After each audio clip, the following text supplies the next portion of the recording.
Deputado, evidente que a CPI está longe do seu término, do término dos seus trabalhos, porém já é possível, pelo menos, esboçar quais são as causas, as principais causas de violência contra os jovens negros?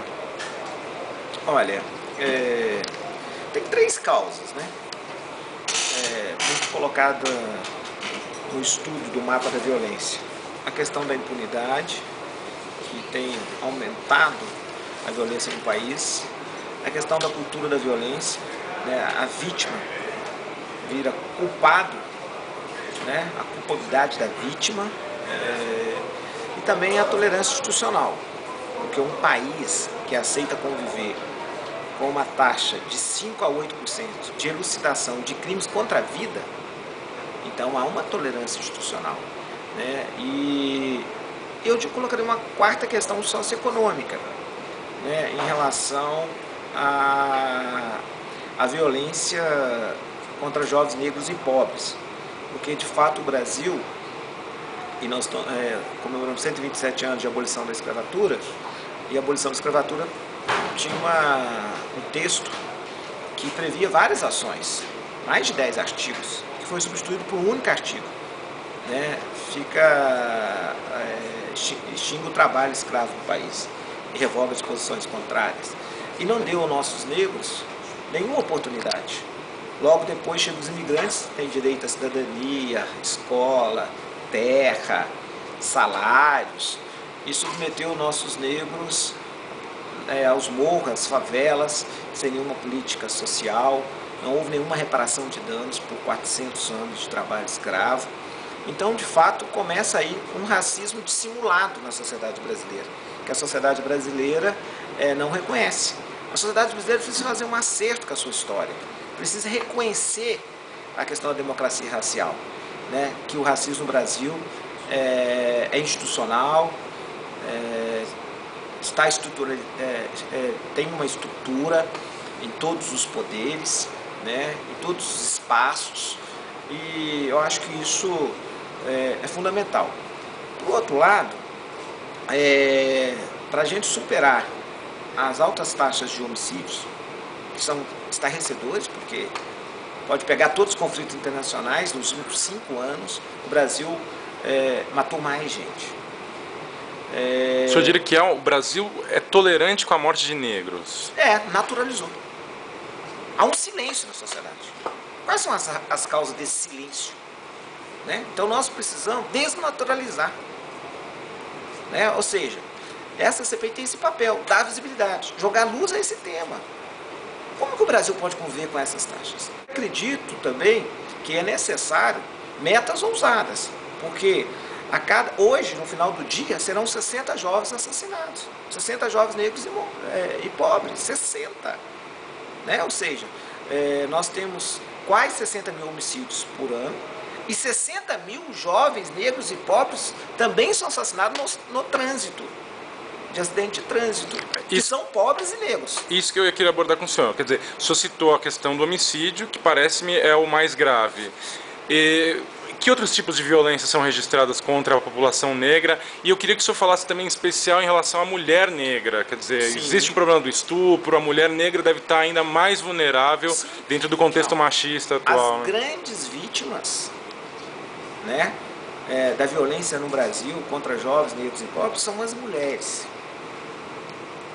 Quem está rompendo o silêncio da sociedade brasileira, do silêncio da elite, dos brancos, da mídia, da grande mídia que não quer dar visibilidade ao tema, porque quando nós não queremos morte de ninguém, nós queremos, o ideal é 0 de homicídio para cada 100 mil habitantes, né?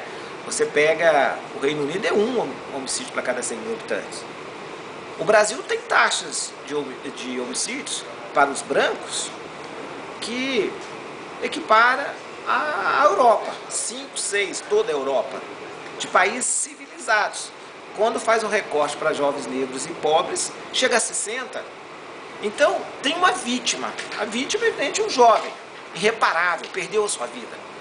Você arrancou daquela sociedade, daquela comunidade, uma esperança. Mas deixa uma outra vítima, que são as mulheres. São as mães, são as avós, são as viúvas, O caso da Amarildo é um caso emblemático. Desapareceram com a Amarildo. E quando o Estado chegou até a família da Amarildo, foi para condenar a dona Elizabeth por abandono de menores, porque ela ficou em depressão. Aí o Estado contribui não para romper o ciclo da miséria, da pobreza, da vulnerabilidade, para repeti-lo. Mas para repetir para uma parte da sociedade, que são os negros que têm a menor escolaridade, que são os negros que têm a pior moradia, que são os negros que têm o menor salário e exercem as piores profissões.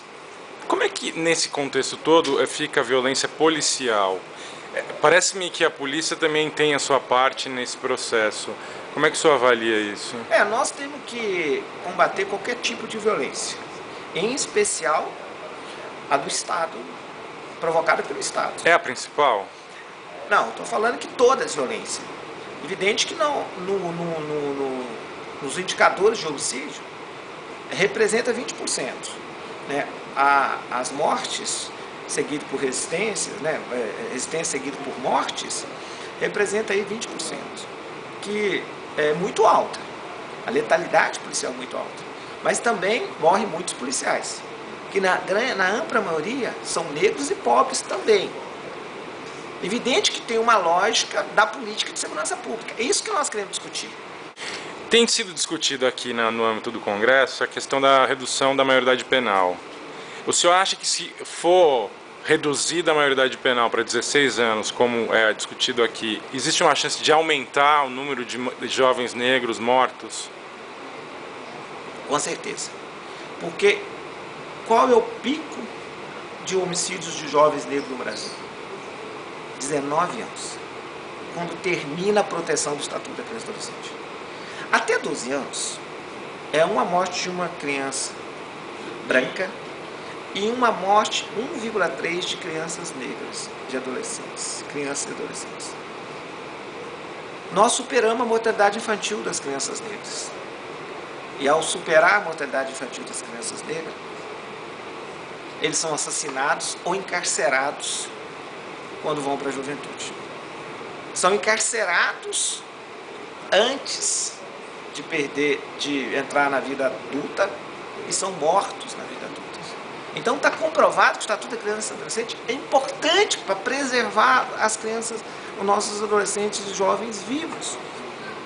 A redução vai ampliar o encarceramento através de medidas socioeducativas, que os estados não cumpriram o seu papel, os governadores do Poder Constitucional, a União também, porque eu acho que isso tem que ser de responsabilidade de todos, não cumpriu e não fez centros de medidas socioeducativas, nem diria que é para ressocializar, é para socializar, porque às vezes nem foram socializados, não chegou às políticas públicas. E agora, de maneira vingativa, quer encarcerar, quer que eles respondam criminalmente.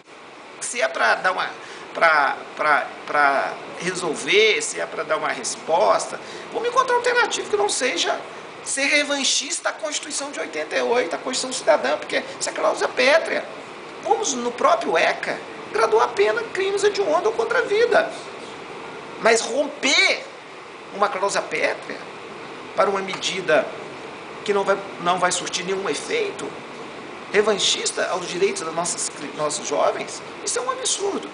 E sem falar do tamanho da população carcerária brasileira, que, na verdade, está totalmente falido o sistema prisional brasileiro, né? Que não ressocializa as pessoas. Então, eu acho que só defende a redução da maioridade penal quem não conhece a história do Brasil.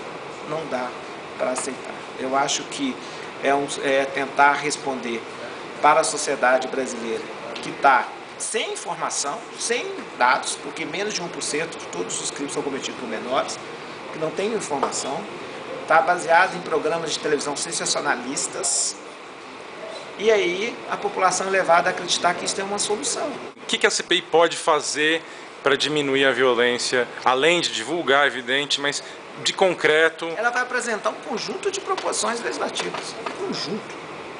Vai apresentar um conjunto de indicações ao Poder Executivo.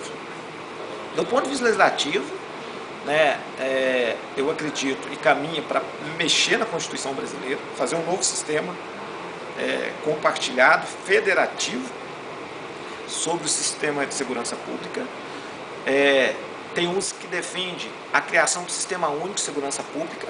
Nós temos políticas no Brasil e temas que melhorou e avançou a partir desta concepção de sistema único, como da saúde, o SUS, o melhor sistema do mundo sobre saúde pública, como o sistema federativo na educação, o Fundeb, como a sua Sistema Único de Assistência Social. Eu acho que chegou a hora de ter um Sistema Único sobre segurança pública. E vários debates. Melhorar a questão da justiça penal no Brasil, a estrutura da justiça criminal, né? Encontrar medidas para elucidação dos crimes contra a vida. Hoje a justiça criminal, ela prioriza elucidar crime contra patrimônio e não contra a vida. 5 a 8% só. E nós temos estatísticas. Quanto menor é a impunidade, menor é a taxa de homicídio. Quanto maior a impunidade, maior o número de homicídios. Os dados estão aqui. Reino Unido, 90% de elucidação, 1 homicídio a cada 100 mil. O Brasil, 5 a 8% de elucidação, 29 homicídios na população geral para cada 100 mil habitantes. Então o problema não é o tamanho da pena, é o tamanho da impunidade.